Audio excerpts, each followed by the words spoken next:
Hey up everyone, Magpie Gaming here. I hope you're all doing well. In this video we're going to look at some of the latest tweaks and changes to Escape From Tarkov. This week has definitely been a week where Battlestate have been ringing the changes with the game, and this weekend is no different. So there's been a quick Q&A with Nikita that I'm going to go through first, and then we'll get into some of the things that have been changed in the game. There's some crafts and things like that have been added. So the first question that he was asked was, Boss Gluhar, who is the one that's on reserve, hasn't been encountered in a large number of raids in a row. Have you decreased the chance of Gluhar boss or other bosses spawning? Nikita replies saying that it was a bug and this has already been fixed. Gluhar is on a spawn rate of I believe around 43%, something like that, so you should start to see that guy again now. And I think the other spawns stay the same apart from Stearman, who's been increased a little bit, but we'll get into that very soon. The next question was, will there be a rebalance of experience and levels reaching rank 40 with each wipe seems to be getting easier? And he says yes, most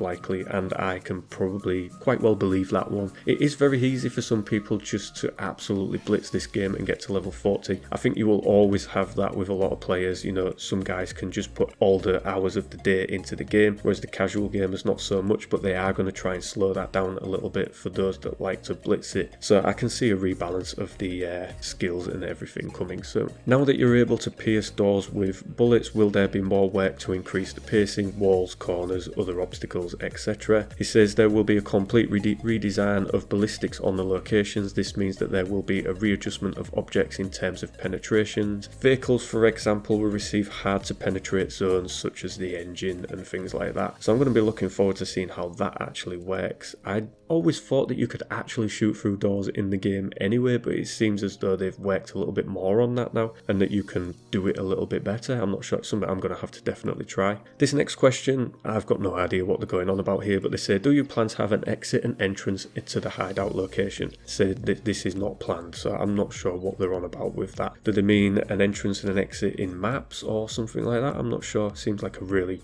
random and stupid question. The IFAX individual tactical first aid kit now stops heavy bleeding. He says yes, that is right, that has been changed. I'm very happy with that change. I've been crafting Salewas like mad. The IFAX was always my go-to med once I was at the level where I could buy it. I've disregarded it so far at this wipe because it just didn't do heavy bleeds, and medication in the game that doesn't do heavy bleeds doesn't seem to have really a place in the game anymore, but they've gone back and they've added the IFAX to that now, so that will solve heavy bleeds. They're asked once again about the cheating situation in the game, and he basically reiterates to send reports on cheaters. He says since the beginning of this year they've already banned 30,000 people. That's a lot of people in 17 days. What's 17th now? That's a lot of people to ban in those, in 17 short days. So it makes you wonder just what the actual play base of the game is and how much of it is actually cheating, and what map were they probably using. Most likely labs.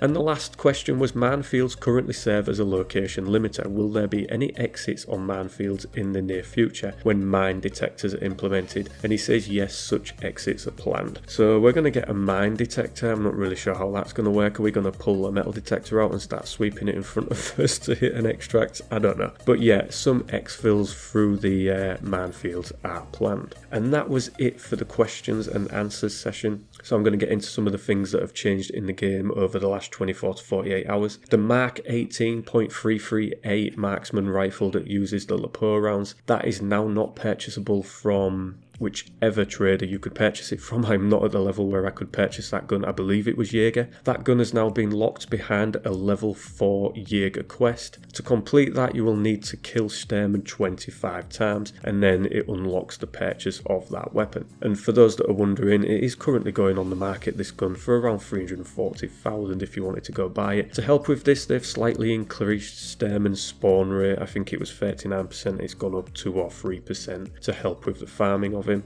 The Bitcoin farm production has been slowed down. I've noticed this. I've recently just built my Bitcoin farm and I noticed I've only got one GPU in it, and I was quite sure that it used to take 20 hours to make a Bitcoin, and when I started it up this time it said 24 hours. That is correct, it now takes a little bit longer to make the Bitcoins. The bonus is though that Bitcoins are worth a lot of money right now. They're trading for just under 500,000 a coin. So yeah, I'm happy, every 24 hours I'm going to be making at least 400 450 odd grand out of a Bitcoin. Those of you that have got more GPUs are going to be making considerably more, but they have slowed the overall production down. And then we get into some of the new crafts that have been added. I'm not going to go through the ingredients that's needed for them. I'm sure that you can look that up yourself by entering the game, but I just wanted to make you aware that these crafts are now available. The 11 SR key card, which opens the safe room extract on interchange, and it also opens a container in the parking lot somewhere that's got some various loot inside, some weapons crates, etc.